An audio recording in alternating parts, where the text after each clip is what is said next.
Hello दोस्तों, economics में आज हम पढ़ेंगे योजना आयोग और नीति आयोग के बारे में डिटेल में। इस वीडियो में आपको कंप्लीट इन्फॉर्मेशन मिलेगी, तो आप इस वीडियो को कंप्लीट देखिएगा। आगे बढ़ने से पहले हम कुछ बेसिक प्रश्नों को जान लेते हैं जो हर बार परीक्षा में पूछे जाते हैं। इकोनॉमिक्स यानी कि अर्थशास्त्र। अर्थशास्त्र ग्रंथ के रचयिता हैं चाणक्य। फादर ऑफ इकोनॉमिक्स किसे कहा जाता है? एडम स्मिथ को। एडम स्मिथ कौन है?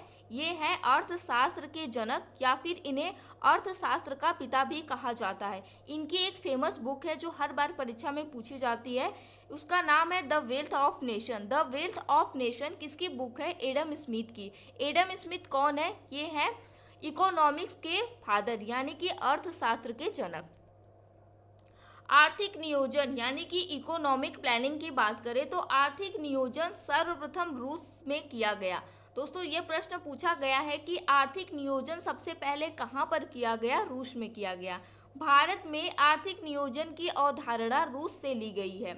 The planned economy for India, ये किसकी पुस्तक है? दोस्तों, ये एक पुस्तक है जो कि आपके परीक्षा में पूछी जा सकती है। The planned economy for India, यह पुस्तक है विश्वेश्वरैया की।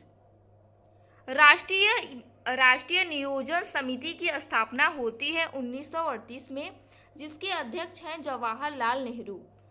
फिर उसके बाद 1944 में आया। 1938 में राष्ट्रीय नियोजन समिति की स्थापना होती है। फिर उसके बाद 1944 में बॉम्बे प्लान की स्थापना हुई। बॉम्बे प्लान आया। फिर उसके बाद 1945 में आया पीपुल्स प्लान। किसके द्वारा ये प्लान लॉन्च किया गया था? एम.एन. रॉय के द्वारा। फिर 1946 में नियोजन बोर्ड की स्थापना होती है। 1950 में सर्वोदय योजना जयप्रकाश नारायण द्वारा लॉन्च की जाती है। अब हम आते हैं योजना आयोग पर। योजना आयोग यानी कि प्लानिंग कमीशन, इसकी स्थापना होती है 15 मार्च 1950 में, और योजना आयोग के जो अध्यक्ष होते हैं वो होते हैं देश के प्रधानमंत्री। योजना आयोग एक गैर संवैधानिक निकाय है। दोस्तों, क्वेश्चन आपसे पूछा जाएगा कि योजना आयोग किस प्रकार का निकाय है, संवैधानिक या फिर गैर संवैधानिक? तो दोस्तों, योजना आयोग जो है वो गैर संवैधानिक निकाय है। ये प्रश्न कई बार एग्जाम में पूछा जा चुका है, अलग अलग एग्जाम में।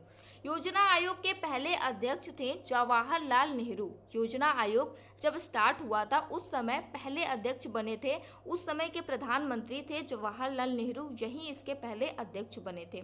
योजना आयोग के पहले उपाध्यक्ष थे गुलजारी लाल नंदा। ये भी प्रश्न पूछा जाता है, आप इसे भी ध्यान रखिएगा।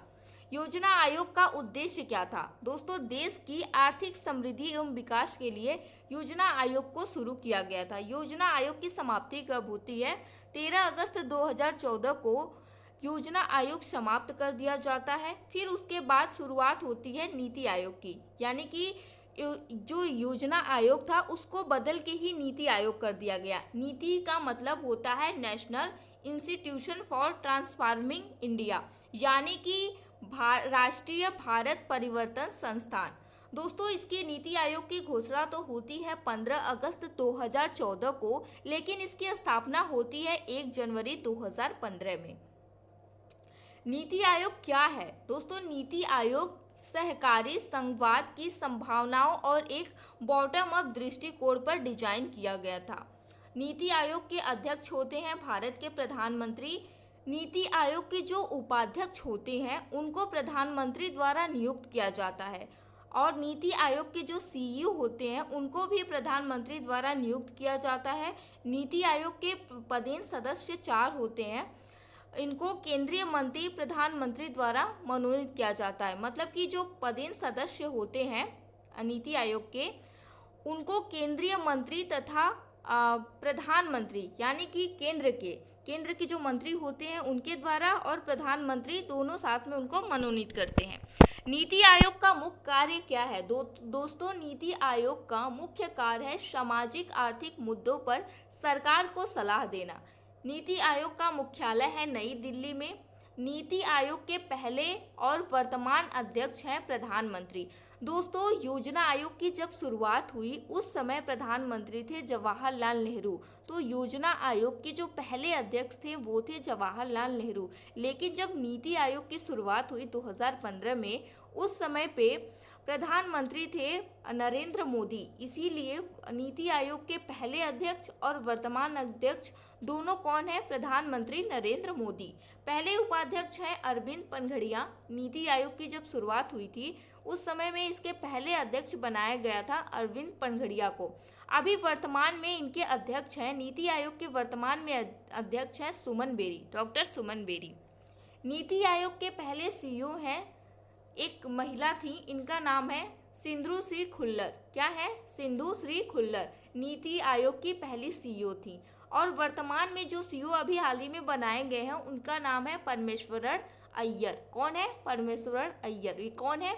नीति आयोग के वर्तमान के सीईओ हैं।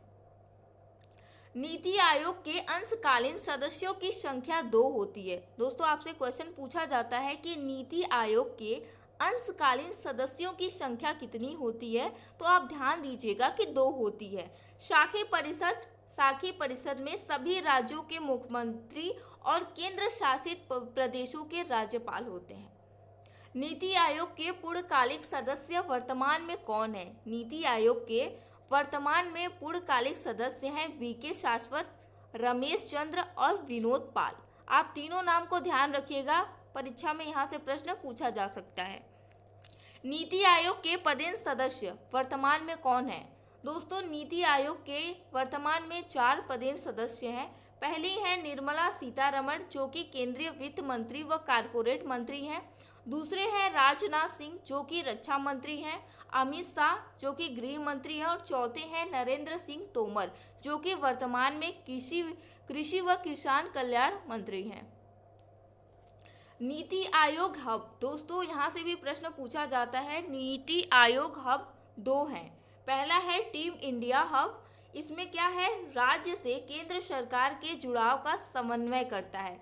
जो टीम इंडिया हब है दोस्तों, ये राज्य और केंद्र सरकार के जुड़ाव का समन्वय करता है।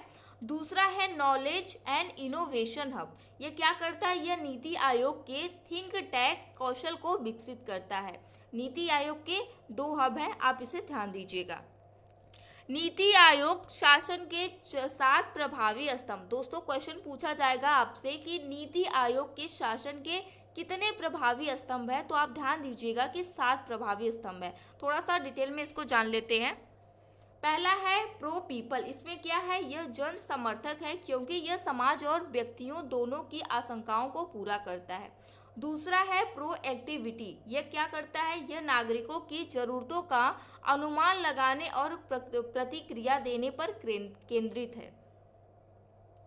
तीसरा है भागीदारी, भागीदारी में आम जनता की भागीदारी शामिल है। चौथा है सशक्तिकरण, इसमें क्या है? लोगों को, विशेष रूप से महिलाओं को उनके जीवन के सभी हिस्सों में सशक्त बनाना, मतलब उनको मजबूत बनाना।